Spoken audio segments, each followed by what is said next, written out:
Merci Mauricio. Alors bonjour, je suis Sébastien de l'association 214 et je vous remercie d'être venu ici à Limoges pour qu'ensemble on envoie un petit coup de projecteur sur ce qui s'est passé à l'abattoir de Limoges, parce qu'il ne faudrait pas que les gens oublient, c'est-à-dire qu'au moment où on diffuse les images, les gens sont choqués, et à juste titre, et c'est tant mieux. Et aujourd'hui l'idée donc c'est de remettre une motion à la mairie, déjà parce que l'abattoir est un abattoir municipal, donc c'est la responsabilité de la mairie, et puis dans un deuxième temps d'aller à la rencontre des gens de Limoges avec les visuels, les images de l'abattage. J'espère qu'on aura le dynamisme qu'on montrait, qu'on croit, qu'on a des convictions et qu'on veut défendre les animaux aujourd'hui. Et puis on a aussi Mauricio bien sûr avec nous. Alors c'est une occasion un peu je pense, de souligner l'importance des lanceurs d'alerte. Alors que ce soit par rapport à la souffrance ou à la mort, qui sont deux sujets éthiques majeurs, l'élevage et la pêche concentrent l'écrasante majorité de l'exploitation animale par l'espèce humaine. Aujourd'hui, on a à peu près 3 millions, un peu plus de 3 millions d'animaux qui sont tués chaque jour dans les abattoirs, 60 milliards au niveau mondial. Si on regarde depuis le début de l'humanité, on estime à peu près à 120 milliards d'humains qui sont passés sur cette planète. Donc vous imaginez, en moins de 2 ans, on extermine autant d'animaux que d'humains qui sont passés sur cette planète. Plus, si on compte les poissons, on y estime à 1000 milliards d'animaux, de poissons qui sont tués chaque année dans le monde. La consommation de produits animaux, la viande, le lait, les œufs, les poissons, est basée sur une tuerie de masse organisée dans les abattoirs.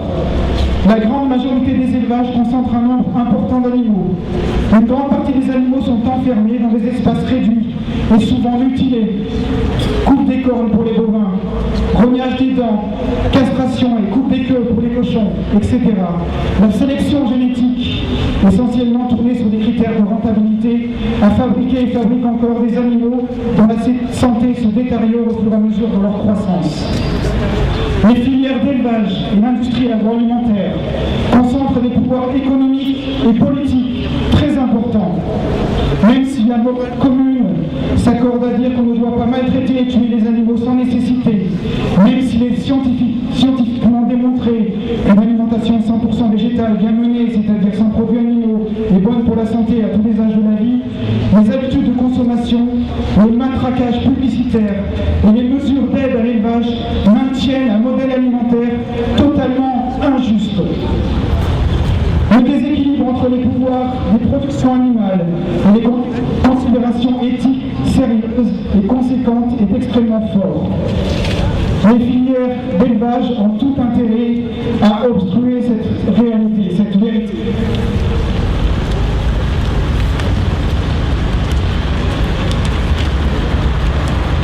Et ils ont tout intérêt à maintenir des niveaux élevés de consommation de produits animaux, et ce, quelles que soient les conséquences.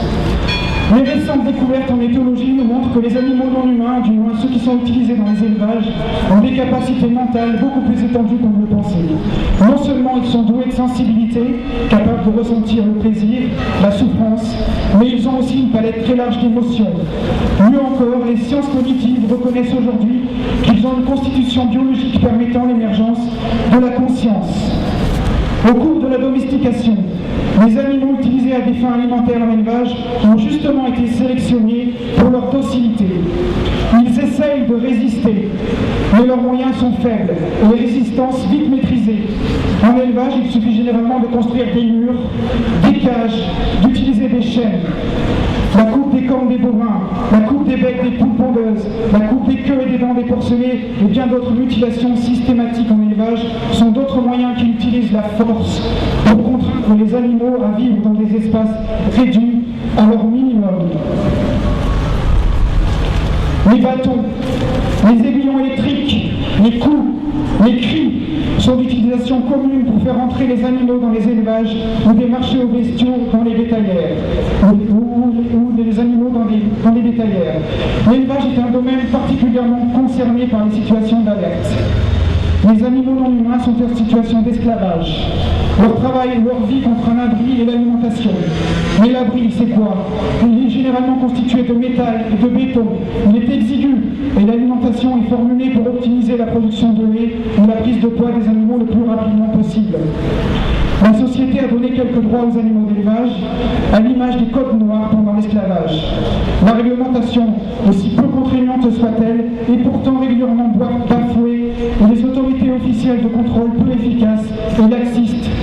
Dans ce contexte, les lanceurs d'alerte émergent et permettent non pas de pallier les insuffisances des institutions, mais de temps en temps l'émergence d'une parcelle de vérité et un débat public sur la question de la place accordée aux animaux dans notre société. Et aujourd'hui, le lanceur d'alerte de Limoges, c'est Mauricio Garcia Pérez.